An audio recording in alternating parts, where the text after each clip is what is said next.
This is the second part for Unit 2, Prominence in the Utterance.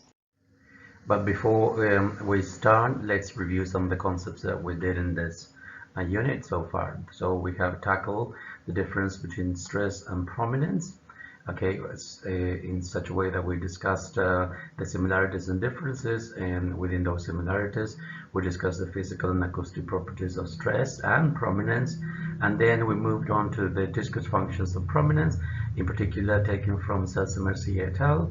And we have discussed one by one the three roles that prominence has in discourse.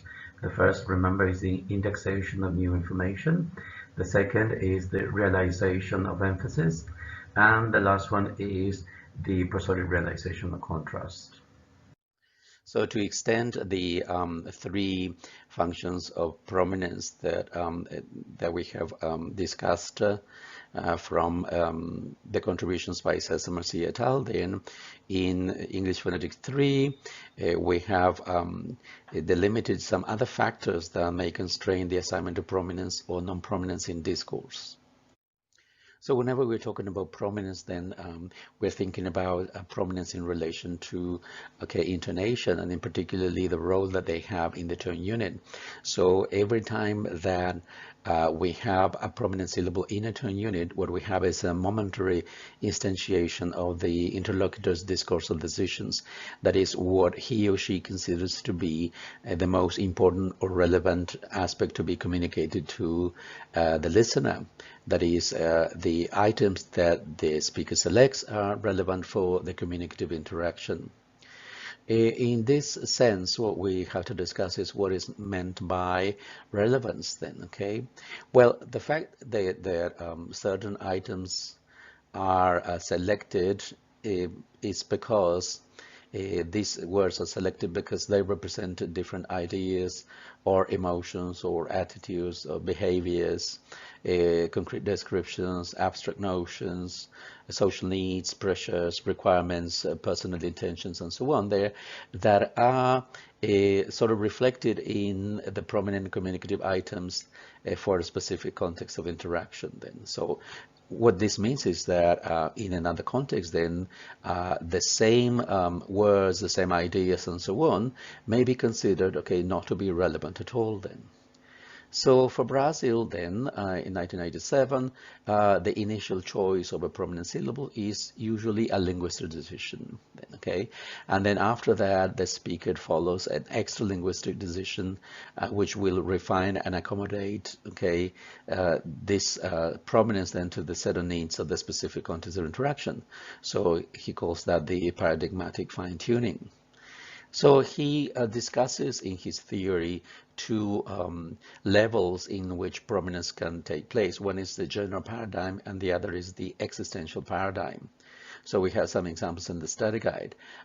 So for example, in the general paradigm then, for a particular context, we have all the possible ideas or emotions, attitudes, behaviors, concrete descriptions that are related to that context of interaction. But it is the existential paradigm that is going to define out of all these possibilities which are the ones that are relevant for the particular communicative act. So, for example, since Brazil says that the first decision that a speaker has when he wants to, or when he intends to make a syllable prominent, is that he start from the linguistic restrictions. And so, for example, there is usually a set of words, nouns, adjectives, verbs, adverbs, which are part of certain speech acts that the speaker can use there to express different intentions and so on, and these are part of the general paradigm or dictionary of language. But during an interaction, out of all the possibilities there, out of all the set of words there, as we said, that reflect speech acts and so on there, it is the context that will determine which ones are relevant for that particular communication activity. And so that is reduced into a smaller set, which is called the existential paradigm.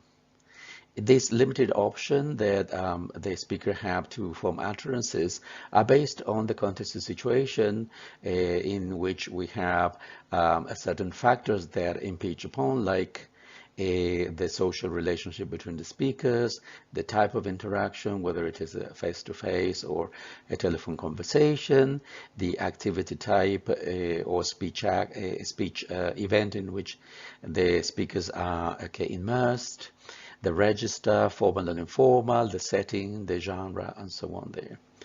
So then next, after the speaker has chosen particular words or word sets and so on, then what comes next is sometimes some of these words are part of, if we are dealing with dialogic interactions, conversational routines. And these conversational routines in relation to prominence have a fixed wording and prominence, okay? And this, so it means that the assignment of prominence is linguistically restricted because these prominent syllables, these words, they have fixed, okay, prominence. And at the same time, the speaker may also use other expressions which are non-formulaic, like expressions that are original, creative, okay, generated by each speaker then. The distribution of prominence then and the choice of words and discourse is an act of selection from the existential paradigm, that is the paradigm in which the speaker is involved, okay, and then after that there are some contextual factors, okay, that are going to limit then the choice of prominence, okay, not only the linguistic factors then. In every utterance, no matter its length, the speaker's choice of words and of making certain syllables prominent is limited by the linguistic and the extra-linguistic factors, according to David Brazel. So to illustrate this, we can have this picture in which we can see two speakers, and we also have their dialogue balloons. And for each of them, you can see that each speaker may come into the interaction with a lot of ideas to express, with a lot of intentions, speech acts, okay, feelings, and so on to express. But once they become part of an interaction, they're going to select some of these ideas, some of these items then, okay, and they're going to be exchanged with the other interlocutor, not everything.